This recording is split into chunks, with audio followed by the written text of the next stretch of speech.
پیارے پیارے اسلامی بھائیوں، جب بھی مسجد میں داخل ہوا کریں یاد فرما کر اعتکاف کی نیت ضرور کر لیا کریں، اس سے ہمیں دیگر عبادتوں کے ساتھ ساتھ اعتکاف کا ثواب بھی ملتا رہے گا۔ درود پاک پڑھنے کے بے شمار فضائل و برکات ہیں۔ کعبے کے بدر الدجا، طیبہ کے شمس الضحیٰ صلی اللہ تعالیٰ علیہ وسلم کا فرمان عالی شان ہے، اذا نسیتم شیئا فصلوا علی تذکروہ انشاء اللہ تعالی۔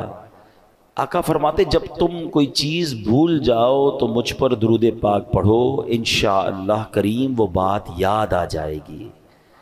کمال ہے درود پاک بھی، کتنی برکتیں ہیں، یعنی ایسا لگتا ہے کہ ہر پرابلم کا سولیوشن درود پاک میں۔ بعض اوقات ہوتا ہے ہمیں کوئی بات کرنی ہوتی ہے، اچانک بھول جاتے ہیں، یار پتہ نہیں کیا کہنا تھا، اچھا کوئی چیز رکھ کے بھول جاتے ہیں، نہیں مل رہی ہوتی، تو درود پاک کی برکت سے انشاءاللہ وہ بات بھی یاد آ جائے گی، وہ بھولی ہوئی چیز بھی انشاءاللہ مل جائے گی۔ ہمارے بیان میں ہم کوشش کرتے ہیں قرآن پاک کی کچھ آیتوں کی تلاوت ہو اور قرآن پاک ہی سے متعلق کچھ میسیجز ہم سمجھیں اور سیکھیں۔ آج قرآن پاک کی آیت کون سی ہے؟ آج انشاءاللہ ہم قرآن پاک کی تلاوت بھی کریں گے اور انشاءاللہ عز و جل اس کا ترجمہ اور تفسیر بھی سمجھیں گے۔ پارہ نمبر 11 ہے، سورہ یونس کی آیت نمبر ہے 44۔ اللہ قرآن میں ارشاد فرماتا ہے، بسم اللہ الرحمن الرحیم، ان اللہ لا یظلم الناس شیئا ولکن الناس انفسهم یظلمون۔ ترجمہ، آسان ترجمہ قرآن کنز العرفان، بے شک اللہ لوگوں پر کوئی ظلم نہیں کرتا، ہاں لوگ ہی اپنی جانوں پر ظلم کرتے ہیں۔ اب یہ بڑی کمال کی آیت ہے، انشاءاللہ اس کی تفسیر سنیں گے۔ اب ذرا آیت کے بارے میں سنتے ہیں، ون آف دا امیزنگ آیت، یہ جھنجھوڑنے والی آیت ہے۔ کیا فرمایا؟ ان اللہ لا یظلم الناس شیئا، بے شک اللہ لوگوں پر کوئی ظلم نہیں کرتا۔ یاد رکھیے یہ رب قہار و جبار کی شان ہے کہ وہ کسی پر ظلم نہیں فرماتا۔ ویسے ایک مزے کی بات غور کی جائے تو اللہ کی طرف سے کسی پر ظلم ہو بھی نہیں سکتا۔ مثال کے طور پہ اگر کسی کے پاس کوئی گاڑی ہے، کوئی موٹر سائیکل ہے، یا گھر کا کوئی سامان ہے جس کا وہ خود مالک ہے، اور اس سامان کو وہ توڑ دے، وہ جلا دے، تو کیا اس نے ظلم کیا؟ اس کی چیز تھی، وہ اس نے کر دیا، مالک بھی وہی تھا نا۔ تو سمجھانے کے لیے کہہ رہا ہوں، پوری دنیا کا خالق و مالک کون ہے؟ ذرہ ذرہ اللہ کا ہے نا، اس کی مرضی، وہ جس چیز کے ساتھ جو بھی کرے وہ بھی تو ظلم نہیں ہے نا۔ جب مالک ہی وہی ہے، اس کا خالق وہی ہے، اس کا یوں سمجھیے سب کچھ اسی کا ہے، تو بھائی جس کا سب کچھ ہو، اس کی مرضی، وہ جو چاہے کرے، وہ ظلم کہاں سے ہو گیا؟ مگر سبحان اللہ اس کی شان کریمی دیکھیں کہ اس نے سبحان اللہ اپنی ذات پر، اپنی رحمت پر یہ مقرر فرما لیا کہ کسی بھی شخص کو بے قصور سزا نہیں دی جائے گی۔ لیکن ایک بات یاد رکھیے، حدیث پاک میں آتا ہے اگر اللہ پاک اولین و آخرین سب لوگوں کو جہنم میں ڈال دے تب بھی یہ ظلم نہیں ہے، وہ خالق ہے نا۔ لیکن اس نے اپنی رحمت کے ذمے پر کیا لیا کہ کسی بھی شخص کو بے قصور سزا نہیں دی جائے گی۔ اللہ قرآن میں فرماتا ہے ان اللہ لا یظلم الناس شیئا، بے شک اللہ لوگوں پر کوئی ظلم نہیں کرتا، یعنی اللہ پاک کسی بھی شخص کو بے قصور سزا نہیں دیتا، وہ تو انتہائی مہربان رحم والا ہے، وہ ہمیشہ اپنے بندوں پر عطائیں ہی فرماتا ہے۔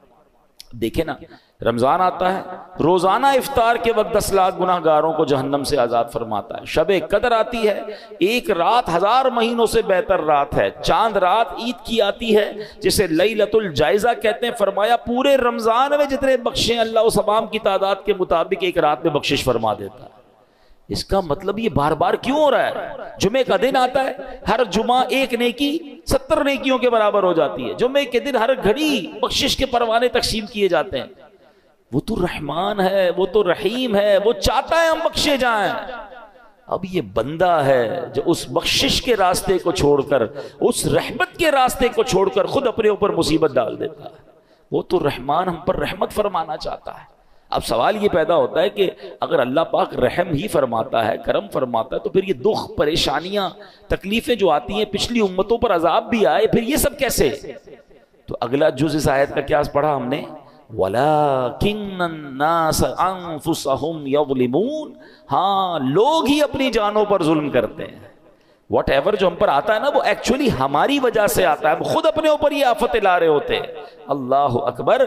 یہ بندوں کے اعمال کا بدلہ ہوا کرتا ہے. بندے کفر کرتے ہیں، شرک کرتے ہیں، اللہ کی نافرمانیاں کرتے ہیں، جو احکام دیے جاتے ہیں اس کا الٹ کرتے ہیں، تب انہیں اعمال کا بدلہ دیا جاتا ہے. یہ اپنے ہاتھوں کی کمائی ہے. کہتے ہیں جیسی کرنی ویسی بھرنی. کاش یہ بات ہمیں سمجھ آ جائے. اللہ پاک کے نبی ہیں حضرت موسیٰ علیہ السلام. اب ذرا سنیے گا یہ واقعہ. یہ جو ہم پر پرابلمز آ رہی ہوتی نا، وہ کہتے ہیں انگریزی کا ایک بڑا کمال کا جملہ ہے، what goes around comes around. آپ جو کر رہے ہوتے ہیں نا اس کا بدلہ آ رہا ہوتا ہے. اچھا کر رہے ہوتے ہیں، کہیں نہ کہیں سے آپ کے ساتھ اچھا ہو رہا ہوتا ہے. بندہ کہتا ہے کمال ہے یار، یہ میرا کام کیسے اچھا ہو گیا، یہ مجھے یار کہتے ہیں کیسے فائدہ ہو گیا، یہ بندہ یوں مجھ پر مہربان کیسے ہو گیا. آپ کو نہیں پتا کچھ عرصہ پہلے آپ نے کسی غریب سے دعائیں لی تھی، آپ نے کوئی اچھا کام کیا تھا، کسی سے مسکرا کر ملے تھے، آپ نے اللہ کو راضی کرنے والا کوئی کام کیا تھا، وہ نیکی کا بدلہ آپ کو کسی اور صورت میں مل رہا ہے. اور یہ جو زیادتیاں، ظلم لوگوں پر کہتے ہیں نا بربریت کر کے لوگ چل رہے ہوتے، سمجھتے میرا کچھ نہیں بگڑتا. کبھی ان کو اس کی جو سزا ملتی ہے نا، کبھی وہ بچوں میں دیکھتے ہیں، کبھی بیماری میں دیکھتے ہیں، کبھی جناب ان کے ساتھ جب کچھ ہوتا ہے تو بندہ کہتا ہے میں نے کیا کیا. جناب جو پہلے کیا تھا نا یہ اس کی اب آپ کو سزا مل رہی ہے. اب سنیے حضرت موسیٰ علیہ السلام نے اللہ سے عرض کی کہ اللہ میں تیرا عدل و انصاف دیکھنا چاہتا ہوں. فرمایا موسیٰ آپ دیکھ نہیں پائیں گے. ہے نا عجیب بات، عدل و انصاف نہیں دیکھ پائیں گے. یا اللہ میں دکھا دے مولا، میں دیکھنا چاہتا ہوں، میں تیری قدرت کے نظارہ دیکھنا چاہتا ہوں. تو اللہ نے فرمایا ٹھیک ہے پھر فلاں دریا کے کنارے جا کر کہیں چھپ جائیے. آپ گئے اس دریا کے کنارے اور ہائیڈ ہو گئے، چھپ گئے کہ دیکھیں ماجرا کیا ہے. اب آپ نے دیکھا کہ تھوڑی دیر میں ایک شخص، امیر شخص آیا، گھوڑے پر سوار تھا، دریا پر آیا اور دریا کے پاس اس نے ہاتھ منہ دھویا اور اس کے پاس ایک تھیلا تھا مال سے بھرا ہوا، پیسوں سے بھرا ہوا. اس نے رکھا اور منہ ہاتھ دھویا، فریش ہوا اور گھوڑے پہ بیٹھ کے چلا گیا. اپنا وہ تھیلا جو ہے وہ دریا کے کنارے بھول گیا. ہو جاتا ہے کبھی ہم بھی کہیں جاتے ہیں تو کوئی چیز اچانک بھول جاتے ہیں. اب ایک بچہ آیا، حضرت موسیٰ دیکھ رہے ہیں، بچہ آیا اور اس نے دیکھا کہ تھیلا ہے، پیسے بھرے میں، پیسے اٹھایا، وہ چلا گیا. تھوڑی دیر ہوئی تو ایک اور شخص آیا جو کہ اندھا تھا اور وہ آ کر دریا کے کنارے لیٹ گیا، آرام کرنے لگا. اب اس امیر شخص کو یاد آیا کہ میرا تو تھیلا رہ گیا تھا. وہ ڈھونڈتے ڈھونڈتے دریا پر آیا تو دیکھا ایک شخص لیٹا ہوا ہے اور آنکھیں بھی نہیں ہیں، اندھا ہے. حضرت وہ شخص کہتا ہے بھئی تم نے میرا تھیلا دیکھا ہے؟ وہ کہتا ہے حضرت میں نے کہاں سے دیکھا، میں تو اندھا ہوں. کہتا ہے سچ بتاؤ، تمہارے علاوہ کوئی نظر نہیں آ رہا، میرے بہت سارے پیسے تھے، بتاؤ کدھر ہے ورنہ جان سے مار دوں گا. وہ منتیں کرتا رہا، ریکویسٹیں کرتا رہا. وہ شخص نہیں مانا، وہ امیر شخص، اس نے اس اندھے بندے کو قتل کر دیا. حضرت موسیٰ نے کہا یا اللہ اس اندھے نے تو کچھ کیا ہی نہیں، یہ تو لیٹا ہوا تھا، یہ تو آرام کر رہا تھا، اس نے پیسے چوری بھی نہیں کیے، اس کو قتل کر دیا گیا. اللہ اکبر. اب اللہ پاک نے وحی بھیجی. دیکھو اللہ کے راز کیا ہوتے ہیں. فرمایا اے موسیٰ یہی ہمارا انصاف ہے. معاملہ اصل میں یوں ہے کہ وہ جو بچہ تھا نا اس کا والد اسی امیر شخص کے گھر اس پاس مزدوری کرتا تھا اور اس امیر شخص نے اس کی مزدوری دبائی ہوئی تھی، بہت عرصے سے اس کے پیسے نہیں دے رہا تھا. یہ اتنا ہی مال تھا جتنی اس کے باپ کی مزدوری ملنی تھی. ہم نے کسی اور ذریعے سے اس بچے کو وہ مزدوری پہنچا دی. اور جو بوڑھا تھا یعنی جو اندھا تھا اس نے اپنی جوانی میں اس امیر شخص کے والد کو قتل کیا تھا. آج اس قتل کے بدلے وہ خود قتل ہو گیا. یوں مزدور کو مزدوری بھی مل گئی اور قاتل کو اس کی سزا بھی مل گئی. ہمیں نہیں پتا ہوتا کسی کے ساتھ کیا ہو رہا ہے، مگر کہیں نہ کہیں what goes around comes around. آپ جو کرتے ہو اس کا بدلہ آپ کو مل رہا ہوتا ہے. کاش یہ بات ہمیں سمجھ آ جائے. ایسا نہیں کہ کوئی بندہ ظلم کر کے کہ بھائی اس کو میں نے خود کسی اور پرانے معاملے کی سزا دے دی. یہ ہمارا کام نہیں ہے، یہ اللہ کے راز ہیں. سورہ کہف پڑھے نا، سورہ کہف میں ویسے میں بار بار کہا کرتا ہوں سورہ کہف ون آف دا امیزنگ سورتس آف قرآن ہے اور اس میں خاص طور پہ جو 3 واقعات ہیں کمال کے واقعات ہیں. اس سورہ کہف میں ایک واقعہ ہے نا حضرت موسیٰ علیہ السلام اور حضرت خضر علیہ السلام سے جو ملاقات ہوئی، اس میں بڑے عجیب واقعات تھے. حضرت موسیٰ حیران ہو گئے تھے مگر پیچھے اللہ کے راز تھے نا. ہر واقعے کے پیچھے کوئی ریزن تھا. تو ہمیں یہ سمجھنا ہوگا کہ ہمارے ساتھ جو پرابلمز ہیں، جو کلیمٹیز ہیں، جو مشکلیں ہیں، جو تنگ دستیاں ہیں، جو ذلت و رسوائی کبھی ہو جاتی ہے، بنایا کام بگڑ جاتا ہے، یہ ایکچولی کہیں نہ کہیں ہمارے اعمال کی سزا ہوتی ہے.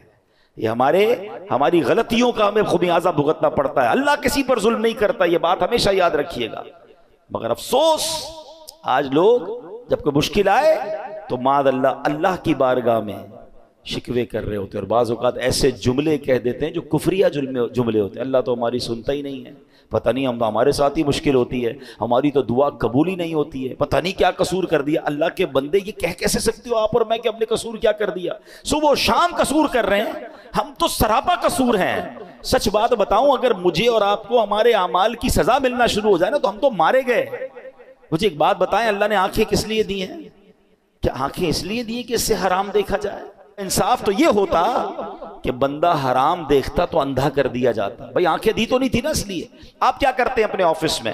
آپ نے کسی آفس کے بوائے کو موٹر سائیکل دی یا سفر کے لیے گاڑی دی یا موبائل فون دیا کہ بیٹا یہ کام ہے, تم اس چیز سے یہ کام کرنا, اور آپ کو تھوڑے دنوں بعد پتا چلے کہ جو میں نے فیسلٹی دی ہے وہ اس کام کو تو کر ہی نہیں رہا, میری فیسلٹی کو یوز کر رہا ہے مگر میرا کام تو کر نہیں رہا. آپ کیا کہیں گے؟ بھائی گاڑی واپس دو, موٹر سائیکل واپس. جب تو وہ کام ہی نہیں کر رہے میں جس چیز کے لیے میں نے تمہیں دی, تو پھر کس بات کی تمہیں یہ سب فیسلٹی دوں؟ اللہ نے آنکھیں حرام دیکھنے کے لیے نہیں دی تھی. آنکھیں حرام دیکھتی وہ واپس لے لیتا نا. کان حرام سنتے تو بہرے ہو جاتے, ہاتھ ظلم کے لیے اٹھتے تو ہاتھ کٹ کر گر جاتا, پیر حرام کی طرف جاتا, اللہ کی نافرمانی کی طرف جاتا, میں اور آپ لنگڑے ہو جاتے. ارے وہ تو سزا دے ہی نہیں رہا, بہت تھوڑی میں جان چھوٹ رہی ہے, اور اب بندہ کہتا ہے پتہ نہیں کیا قصور کر لیا. اس سے پوچھو بھائی نماز 5 ٹائم پڑھتے ہو؟ نہیں وہ تو کبھی کبھی قضا ہو جاتی ہے. پھر کہتے ہو کیا قصور کر لیا؟ مطلب ہمارا تو دن رات قصور میں ہے. پھر یہ جملہ کیسے زبان پر آتا ہے؟ شکوہ نہیں. وین ایور کوئی پرابلم آئے اپنے آپ کو ریئلائز اسکین کرنا شروع کر دو کہ کیا غلطی ہو گئی بھائی, کیا مشکل ہو گئی, میں نے ایسا کیا کر دیا. فوراً توبہ, فوراً استغفار, فوراً اللہ کی طرف رجوع کریں. پھر دیکھیں انشاءاللہ رحمتوں کے دروازے پھر کھل جائیں گے. اللہ اکبر. ایک بار مسلمانوں کے پہلے خلیفہ حضرت ابو بکر صدیق رضی اللہ تعالیٰ عنہ نے بارگاہ رسالت میں عرض کی. اللہ پاک قرآن میں فرماتا ہے جو کوئی برائی کرے گا اسے اس کا بدلہ دیا جائے گا. تو حضرت ابو بکر نے کہا حضور ذرا یہ آیت کے بارے میں بتائیں, اس کا مطلب کیا ہے؟ تو نبی پاک نے فرمایا غفر اللہ لکا یا ابا بکرن, اے ابو بکر اللہ پاک تیری بخشش فرمائے. اے ابو بکر کیا لوگ بیمار نہیں ہوتے؟ کیا انہیں رنج نہیں پہنچتا؟ کیا وہ غمگین نہیں ہوتے؟ کیا پریشانیاں نہیں آتی؟ عرض کیا کیوں نہیں, یہ تو سب کچھ ہوتا ہے. فرمایا فہوا ما تجزون بہ, پس یہ ان کے اعمال ہی کا تو بدلہ ہے. یہ جو بیماری آئی, ٹینشن آئی, غم آیا, خوف آیا, کاش ہم یہ بات سمجھ جائیں.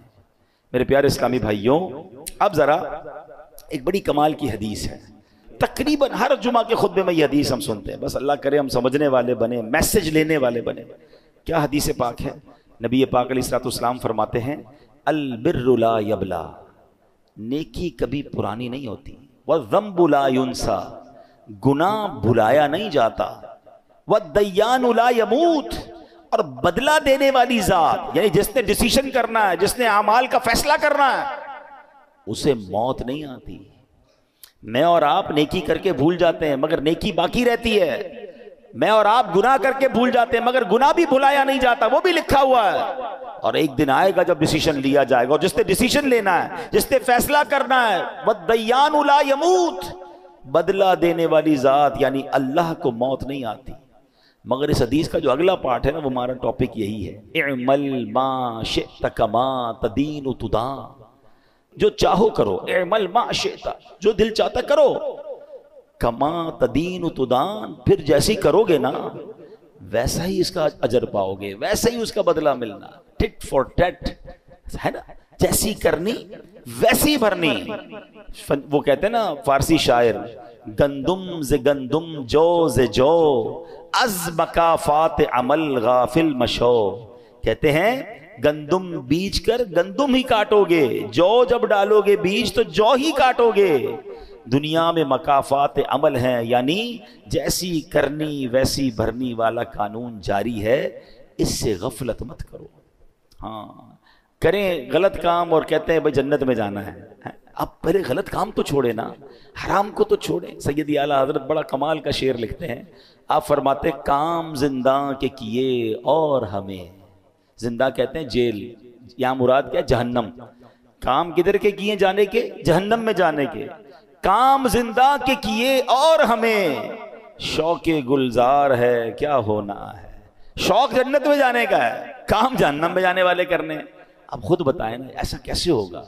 ہمیں کام جنت والے کر کے پھر اللہ سے دعا کرنی اللہ قبول کر لے تاکہ ہمیں بھی تیری جنت مل جائے. تو اے میرے پیارے اسلامی بھائیوں یاد رکھیے، جیسا میں نے کہا نا، ہمیں پتہ نہیں ہوتا کسی کے ساتھ زیادتی، کسی کے ساتھ ایسا عمل جو ہمیں کس طرح آ کر ستاتا ہے، پھر کس طرح تکلیف آتی ہے. امام ذہبی رحمۃ اللہ تعالی علیہ لکھتے ہیں کسی بزرگ نے ایک شخص کو دیکھا، اس کا کاندھے سے بازو کٹا ہوا تھا اور وہ آواز لگا رہا تھا، جس نے مجھے دیکھا وہ ہرگز کسی پر ظلم نہ کرے. لوگوں نے پوچھا ایسا کیا ہوا تمہارے ساتھ؟ وہ کیا کہتا ہے؟ کہتا ہے میرا معاملہ بڑا عجیب و غریب ہے. کتابوں میں لکھا کہ وہ ٹیکس وصول کرنے والا یا جس طرح کوتوال ہوتا ہے افسر تھا. ایک بار مچھیرے کے پاس گیا، مچھلی کی دکان تھی، مچھیرے مچھلی بیچ رہے تھے.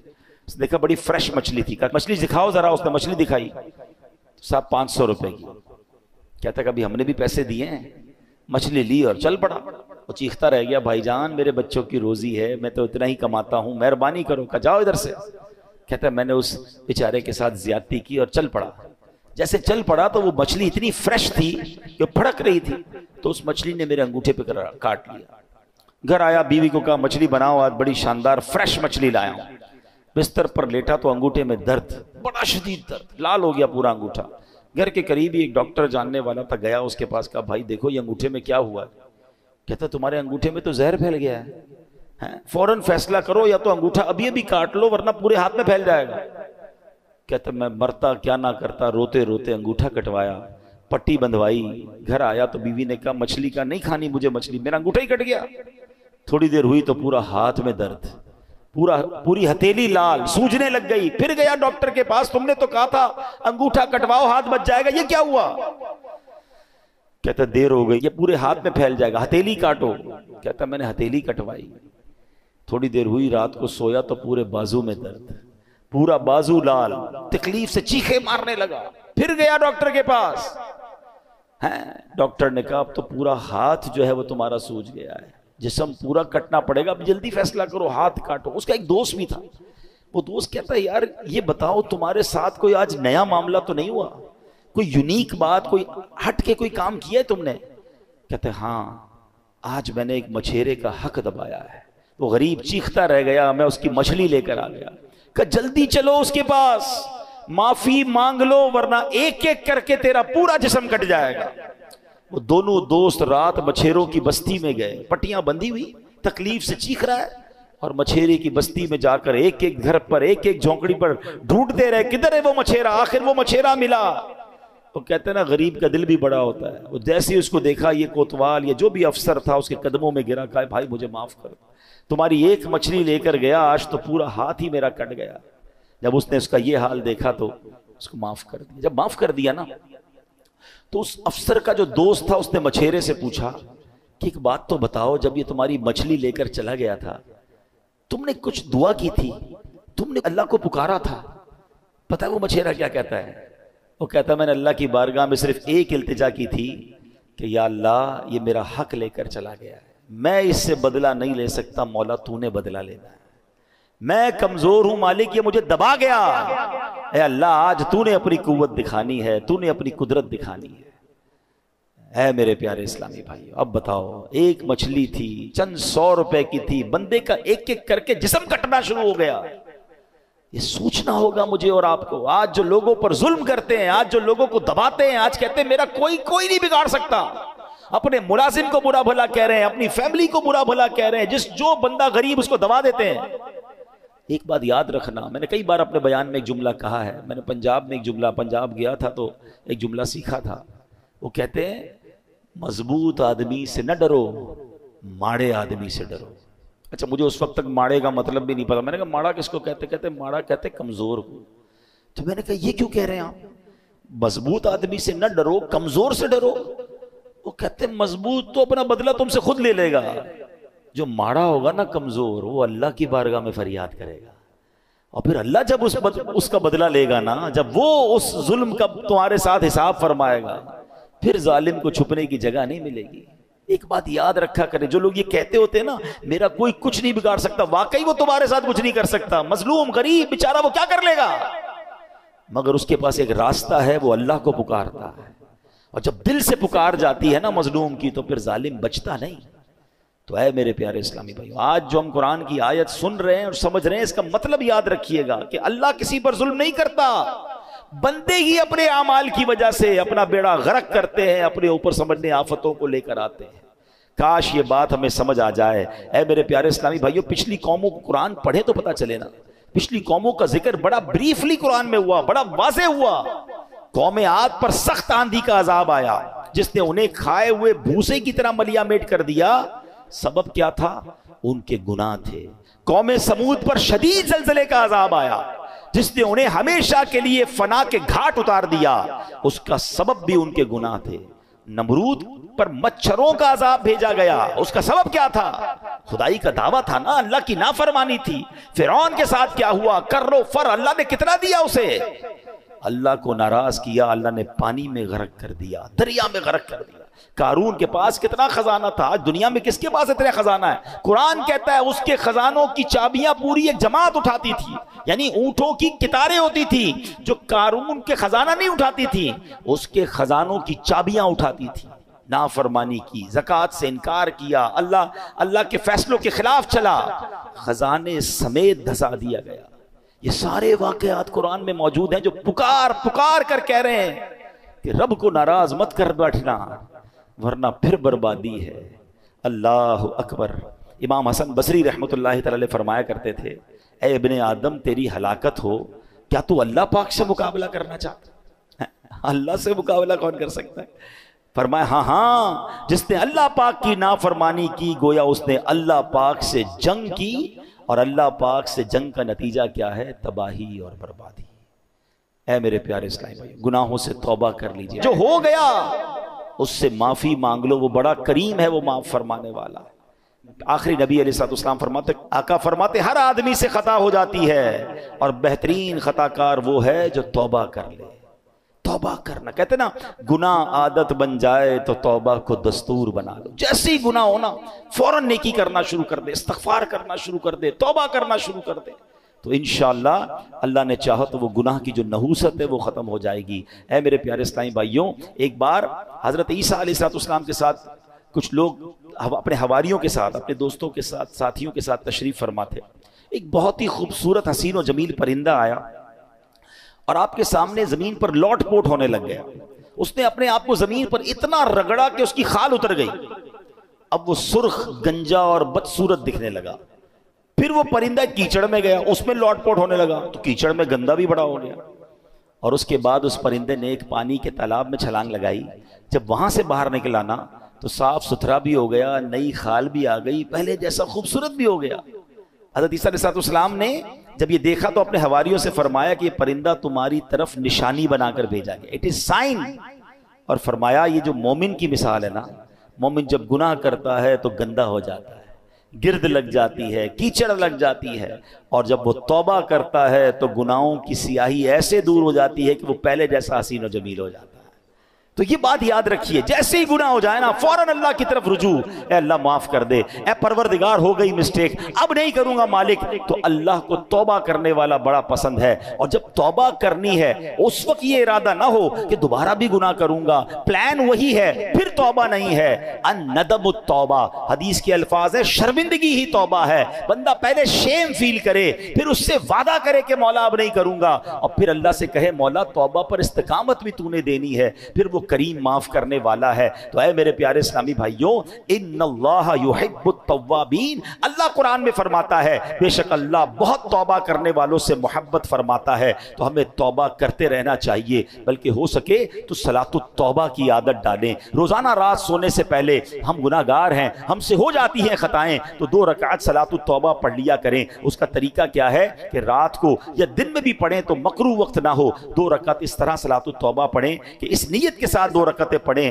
کہ اے اللہ ہمارے گناہوں کو معاف فرما، ہم توبہ کرتے ہیں، اور جب سلام پھیر لیں تو ہو سکے تو سجدے میں جا کر یا رب اغفر لی، یا رب اغفر لی، یا رب اغفر لی، اے رب کریم مجھے بخش دے، یہ 3 بار کہہ لیا کرے سجدے کے اندر جا کر، جب نماز سے فارغ ہو جائے۔ اس کے بعد کہ حضرت ابو سعید خدری فرماتے ہیں جو بندہ سجدے کی حالت میں 3 مرتبہ یہ کہے یا رب اغفر لی تو سبحان اللہ جب وہ سر اٹھائے گا تو اس کی مغفرت ہو چکی ہوگی۔ تو اے میرے پیارے اسلامی بھائیو، توبہ کریں، توبہ اللہ کو بڑی پسند ہے، آج سے توبہ اپنا دستور بنا لیں۔ ہاں مگر ایک بات یاد رکھیے، یہ جو توبہ کرنی ہے، صراط التوبہ پڑھنی ہے یا استغفار پڑھنا ہے، اس سے صغیرہ گناہ معاف ہوتے ہیں، مگر جو کبیرہ گناہ ہے نا، مثلا نماز قضا کرنا، یا اللہ نہ کرے کوئی شراب پیتا ہے، کسی کو ناحق تکلیف دیتا ہے، تو اس کے لیے توبہ کرنا بھی ضروری ہے، باقاعدہ توبہ کرنی ہوگی، معافی مانگنی ہوگی، اور اس کا ازالہ بھی کرنا ہوگا۔ کوئی شخص کہے جناب میں نے اب استغفر اللہ کہہ دیا تو نماز قضا بھی معاف ہو گئی، نہیں، نماز جو آپ نے قضا کی، چلے انشاءاللہ اللہ کی رحمت سے اس کا گناہ معاف ہو جائے گا، مگر اس کو قضا کرنی پڑے گی۔ کسی پر زیادتی کی ہے، کوئی مال دبا لیا ہے، اسے لوٹانا ہوگا۔ ہاں اللہ کریم اپنی رحمت سے اس غلطی سے جو گناہ ہوا وہ معاف فرمانے والا ہے، تو توبہ بھی کرنی ہے۔ آج کے بعد ایک نیت کرنے کہ بس آج کے بعد ہماری کوئی نماز قضا نہیں ہوگی، آج کے بعد ہم حرام کاموں سے اپنے آپ کو بچائیں گے، چلے تو صحیح اللہ کے راستے کی طرف، اعمل ما شئت کما تدین تدان، کر لے جو کرنا ہے، جیسی کرے گا ویسی بھرے گا، سنی نا حدیث۔ تو اب انشاءاللہ جنت میں جانے والے کام کریں نا، اگر کسی سے زیادتی کر بیٹھے تو معافی مانگ لیں، غلطی ہو گئی ہے تو توبہ کر لیں، میرا رب بڑا کریم ہے، وہ معاف کرنے والا ہے۔ اللہ کریم مجھے اور آپ کو اپنی زندگی میں آج سے بہترین بدلاؤ لانے کی توفیق عطا فرمائے۔